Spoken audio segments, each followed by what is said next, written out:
မြန်မာအရေးယူဖြေရှင်းဆောင်ရွက်ဖို့ထပ်မံကြာရှုံးခဲ့တဲ့အာဆီယံဖွဲ့ကိုစစ်ကောင်စီကလောင်ပြောင်နေတယ်လို့မြန်မာနိုင်ငံဆိုင်ရာအထူးအကြံပေးကောင်စီကဝေဖန်တဲ့အကြောင်းတင်ဆက်ပေးပါမယ်။မြန်မာအရေးယူဖြေရှင်းဆောင်ရွက်ဖို့ထပ်မံကြာရှုံးခဲ့တဲ့အာဆီယံဖွဲ့ကိုစစ်ကောင်စီကအယက်သားပြည်သူများကိုပုံကျဲတပ်ဖြတ်ပြခြင်းဖြင့်လောင်ပြောင်နေတယ်လို့ဖြစ်နေကြောင်းမြန်မာနိုင်ငံဆိုင်ရာအထူးအကြံပေးကောင်စီကဝေဖန်လိုက်ပါတယ်။မေလ26ရက်နေ့မှမေလ29ရက်နေ့ထိမလေးရှားနိုင်ငံကွာလာလမ်ပူမြို့မှာကျင်းပပြုလုပ်ခဲ့တဲ့46ကြိမ်မြောက်အာဆီယံထိပ်သီးအစည်းအဝေးကမြန်မာအရေးကိုအရေးယူဖြေရှင်းဖို့ထပ်မံကြာဆုံးခဲ့ကြောင်းအာဆီယံထိပ်သီးအစည်းအဝေးကမြန်မာနိုင်ငံအရေးမှာအထိပ္ပယ်ပြေဝတဲ့အရေးယူဆောင်ရွက်မှုတွေပြုလုပ်နိုင်မယ့်အခွင့်အရေးကိုနောက်တစ်ကြိမ်လွှဲချော်စေခဲ့ကြောင်းအာဆီယံခေါင်းဆောင်တွေကအနှစ်သာရမရှိဘဲထပ်တလဲလဲပြောဆိုနေကြစကားများမှာမကြော်လွားနိုင်ခဲ့တဲ့အပြင်အာဆီယံရဲ့၄နှစ်တာကြာရှုံးမှုတွေကိုပို့ပြီးတော့ဆိုးရွားစေခဲ့ကြောင်းမြန်မာနိုင်ငံဆိုင်ရာအထူးအကြံပေးကောင်စီကသတင်းထုတ်ပြန်ပါတယ်။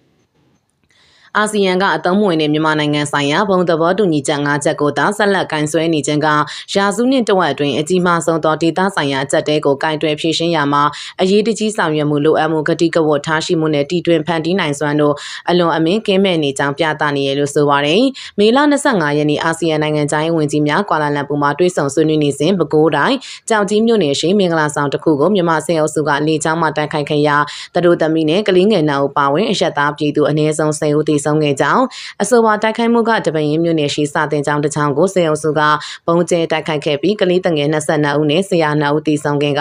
အခြားအရက်သား105ဦးထိဒဏ်ရာရရှိခဲ့တဲ့ဖြစ်စဉ်အပြီးနှစ်ပတ်မပြည့်မီမှာထပ်မံဖြစ်ပွားခဲ့တာဖြစ်ပါတယ်။ဒီလိုရက်ဆက်ကြမ်းကြုတ်မှုတွေနဲ့စစ်အုပ်စုရဲ့အခြားလုံးရက်တွေကြောင့်ကြေပြန့်သတင်းဖော်ပြနေသည့်တိုင်အာဆီယံခေါင်းဆောင်တွေရဲ့ထုတ်ပြန်ချက်အသစ်မှာစစ်အုပ်စုရဲ့လက်တွေ့မရှိတဲ့အပြစ်ခတ်ရဲစရေးကိုအတိမတ်ပြုထားကြောင်းလက်တွေ့မကျတဲ့စစ်တပ်ရဲ့ပြစ်ခတ်ရဲစရေးကိုတက်တန်းတိုးဖို့နဲ့တိုးချိတ်ကျင့်သုံးရန်တောင်းဆိုခဲ့ကြောင်းသိရပါတယ်။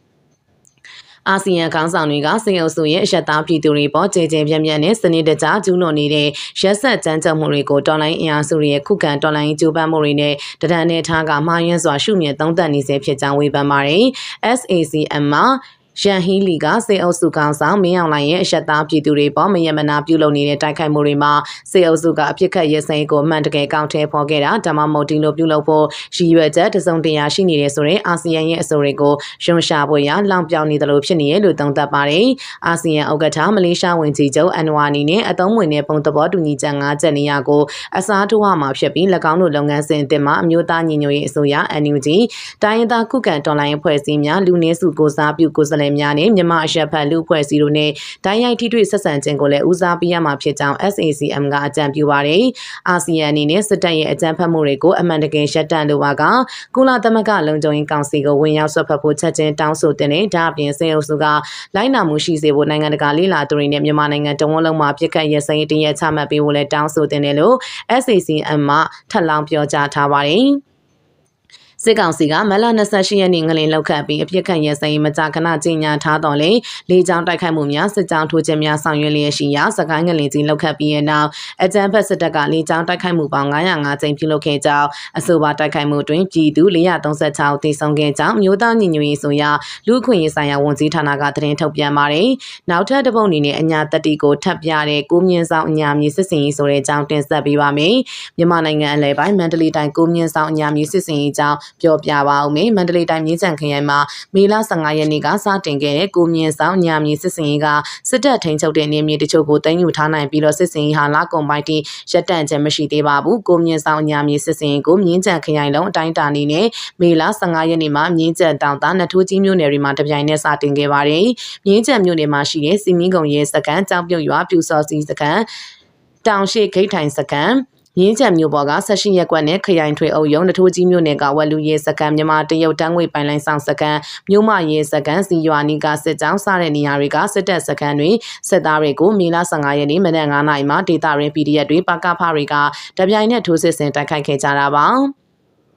အထက်ပါစခန်းတွေပြင်တောင်တာမြို့နယ်တွေကထနောင်းကုန်းပြူစော်တီရွာစခန်းတောင်တာမြို့ဝင်ဂိတ်တောင်တာမြို့နယ်မှာရှိတဲ့မြန်မာတရုတ်တန်းငွေပိုင်လိုင်းဆောင်စခန်းငစုံမြို့နယ်တွေကမြို့ဝင်ဂိတ်မြို့တာပန်းဆောင်ကင်းစခန်းစတဲ့စစ်တပ်စခန်းတွေစစ်တပ်နဲ့ပြူစော်တီစခန်းတွေကိုတော်လိုင်းပူပေါင်းတပ်တွေအပြင်းထန်ထိုးစစ်ဆင်ခဲ့ပါတယ်ဒီစစ်စင်ကမြင်းချံခရိုင်စစ်ဌာနရဲ့ခရိုင်ကွက်ကဲမှုရဲ့စီမံကွက်ကဲမှုနဲ့ຫນွေဦးတော်လိုင်းမှာပေါက်ဖွာလာတဲ့တော်လိုင်းတပ်တွေကစုပေါင်းတိုက်ခိုက်ခဲ့ကြတာဖြစ်ပါတယ်မြင်းချံခရိုင်ကွန်မန်ဒိုမြင်းချံခရိုင်တရင်1 2 3 4 6 6910မြင်းချံခရိုင်ဒရုန်းတပ်ဖွဲ့မြင်းချံမြို့နယ်ပါကဖာနထိုးကြီးမြို့နယ်ပါကဖာတောင်တာမြို့နယ်ပါကဖာငစုံမြို့နယ်ပါကဖာ60ခရိုင်ကွန်မန်ဒိုမိထီလာခရိုင်အမှတ်3တရင်နေပြည်တော်အမှတ်801တရင်တကြအုပ်မြို့နယ်ပါကဖာမိထီလာမြို့နယ်ပါကဖာစားတဲ့ပူပေါင်းတပ်ဖွဲ့တွေကစုပေါင်းတိုက်ခိုက်ခဲ့ကြတာဖြစ်တယ်လို့ဆိုပါတယ်စစ်ကောင်စီတပ်ရဲ့တပ်မ69နယ်လီတပ်ရှိတဲ့မိထီလာမြို့တကြအုပ်လီတပ်တို့ကနေ10မိုင်ကနန်းတာဝေးတဲ့ဒေသမှာအညာက PDF တွေပါကဖတွေကစစ်ကောင်စီကိုရဲရဲဝံ့ဝံ့ထိုးစစ်ဆင်ခဲ့တာဖြစ်ပါတယ်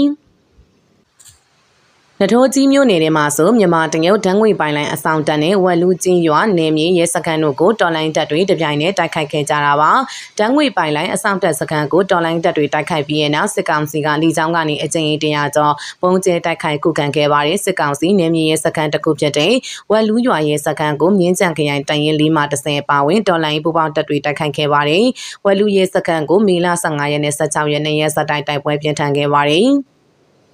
အဲ့ဒီနောက်တတအုပ်မျိုးဘက်ကထွက်လာတဲ့စစ်တပ်စစ်ကူစစ်ကြောင်းတွေပါမေလ18ရက်နေ့မှာ PDF တွေကထပ်မံတိုက်ပွဲဖြစ်ခဲ့ပါတယ်လို့မြင်းကြံခရိုင်တရင်4မှ30တာဝန်ခံတွေကပြောပါတယ်မေလ18ရက်နေ့ထိတိုက်ပွဲတွေစက်တိုင်းဖြစ်ပွားခဲ့ပါတယ်ကျွန်တော်တို့ဒီကအခက်ခဲကတော့လေကြောင်းပေါ့နော်တတအုပ်မိထီလာနဲ့ -10 လောက်ပဲဝေးတဲ့ဒေသတွေမျိုးကျွန်တော်တို့ကလေကြောင်းဒီကအခက်ခဲရှိတယ်ပြီးတော့လေကြောင်းကျဲတဲ့အခါမှာကျွန်တော်တို့ကပုံးစရာကိုစရာကတ်စရာတောင်ကပရံနဲ့6တွေမရှိဘူးလေကွက်တွေပဲရှိတာဆိုတော့အဲ့ဒီခက်ခဲတွေလောလောဆယ်ရှိရလို့တရင်တာဝန်ရှိသူကပြောပါတယ်ဝက်လူရတိုက်ပွဲတွင်မှာစစ်တပ်ကဝိုင်းတွဲ MI-35 MN-70 Jet Fighter တို့နဲ့အကြိမ်150ကျော်ပုံသီးအလုံးကြီး400ကျော်ကျဲချခဲ့တယ်လို့သိရပါတယ်။ဝက်လူရဲစခန်းကိုတော်လိုင်းတပ်တွေစီးနင်းနိုင်တဲ့အခြေအနေကိုရောက်ခဲ့ပြီးမြစ်စစ်ကူလန်းချောင်းတွေကိုဖျက်တောက်လိုက်ရတာလေချောင်းကတရဇက်တိုက်ခိုက်မှုတွေကြောင့်လက်လွတ်ပေးလိုက်ရပါတယ်။ဒါပေမဲ့ဝက်လူရတိုက်ပွဲတစ်ခုထဲမှာတင်စစ်ကောင်စီတပ်သား40ကျော်တိစုံခဲ့ပြီးစစ်လက်နက်18လက်သိမ်းဆင်ရရှိခဲ့ပါတယ်။အခုတော့နောက်ဆုံးအခြေအနေကတော့သူတို့ဘက်ကအင်အားလုံးရင်ဖြည့်တင်းလာပြီးတော့မှလက်နက်ကြီးပစ်ကူတွေလေချောင်းပစ်ကူတွေရှူပြီးတော့မှဝက်လူရဲစခန်းတင်အင်အားဖြည့်တင်းထားတာတွေရှိတယ်လို့မြင်းကြံခရိုင်တရင်4မှ30တာဝန်ရှိသူကပြောပါတယ်တောင်တာမြို့နယ်တိုက်ပွဲမှာဆိုရင်မေလ15ရက်နေ့ကစတင်ခဲ့တဲ့ခရိုင်စစ်စင်ရေးမှာထနောင်းကုန်းပြူဟာပြူစောတီရွာကိုမြင်းစံခရိုင်တရင်3နဲ့တောင်တာမြို့နယ်ပကဖာတို့ကပူးပေါင်းထိုးစစ်ဆင်ခဲ့ပါတယ်။အဲ့ဒီရွာတွေကအိမ်တွေအကုန်လုံးကိုကျွန်တော်တို့စီးနိုင်နေပါပြီ။ပြူခေါင်းဆောင်ထူအောင်အိမ်နဲ့သူ့အရှိဘက်ကလျက်ကအိမ်မဲကျန်တာတို့မြင်းစံခရိုင်တရင်3တရင်မှုကပြောပါတယ်။ထနောင်းကုန်းပြူဟာပြူစောတီရွာကတောင်တာမြို့နယ်မှာနာမည်ကြီးပြူစောတီရွာဖြစ်ပြီးပြူခေါင်းဆောင်ကထူအောင်ပါအဲ့ဒီရွာမှာစစ်တပ်နဲ့ပြူစောတီစုစုပေါင်းအင်အား90ခန့်တပ်ဆွဲထားတယ်လို့သိရပါတယ်။15ရက်နေ့ကနေ18ရက်နေ့ထိ3ရက်ကြာတိုက်ပွဲမှာစစ်ကောင်စီတပ်ကလေကြောင်းကနေပုံကျဲတိုက်ခိုက်ခဲ့တာမို့တော်လိုင်းတပ်တွေကမီတာ100အကွာကနေသာဝိုင်းထားနိုင်ခဲ့တယ်လို့ဆိုပါတယ်အဲ့ဒီနောက်လင်းရင်ပစ်ကူယူပြီးမြင်းချံမျိုးကအမျိုးသမီးပြူစောတီကောင်းဆောင်တီတာယူမော်စစ်ကြောင်းကနေအင်အား100ကျော်လာရောက်စစ်ကူပေးပြီးပြူကောင်းဆောင်ထူအောင်တဲ့ဖွဲ့ကိုခေါ်ယူပြန်လဲဆုတ်ခွာသွားပါတယ်အခုနောက်ဆုံးကတော့မြင်းချံကပြည်သူစစ်100ကျော်လောက်နဲ့လာတက်ဆွဲထားတယ်လို့သိရတယ်ဒီရွာကိုကျွန်တော်တို့ဖြတ်တောက်ရေးတွေလုပ်ထားတဲ့တိုက်ပွဲပြီးရဲ့နောက်ရက်မှာလဲစစ်တပ်ကလင်းရင်နဲ့ချိတ်ခါထုတ်လာချပေးသေးတယ်လို့တရင်3ရင်ကပြောပါတယ်3ရက်တာတိုက်ပွဲမှာထနောင်းကုန်းပြူဟာပြူစောတီရွာကစစ်သားနဲ့ပြူစောတီ9ယောက်မျက်မြင်သိဆုံးခဲ့ပြီးလေကြောင်းပစ်ခတ်မှုကြောင့်တော်လိုင်းရဲဘော်10ဦးမစိုးရင်ရထဏ်ရာရရှိခဲ့တယ်လို့သိရပါတယ်။နောက်ထပ်တစ်ပုတ်အနေနဲ့မြင်းချံမြို့နယ်မှာလည်း PDF တွေပကဖတွေကကြောက်ပြုတ်စမီကိုခရိုင်ထွေအုပ်ရဲတနန်းကြောင့်မြို့ဝင်စည်းချံဂိတ်စကဝါဂိတ်တွေကိုတပြိုင်နက်တည်းတိုက်ခိုက်ခဲ့ကြပါတယ်။ကြောက်ပြုတ်ရွာလေကောင်ကတိုက်တွေမှာစစ်တပ်နဲ့ပြူတွေတပ်ဆွဲထားပြီးအဲ့ဒီနေရာကိုငကနီပြောက်ကြားတပ်ဖွဲ့မြို့နယ်ပကဖတိုက်နယ်တက္ကစေတနာတပ်ဖွဲ့ MB9 တပ်ဖွဲ့တွေကတိုက်ခိုက်ခဲ့တာလို့သိရပါတယ်။အကောင်လုံးရဂာနီမှာစစ်ကူလာတဲ့ကင်းမုံနေနဲ့တွေ့ပြီးရဲဘော်တွေအကြများလာလို့ပြန်ဆုတ်လိုက်ရတယ်လို့ငကနီပြောက်ကြားတပ်ဖွဲ့ပြန်ကြားရေးတာဝန်ခံကတိုက်ပွဲအတွေ့အကြုံကိုပြောပါတယ်။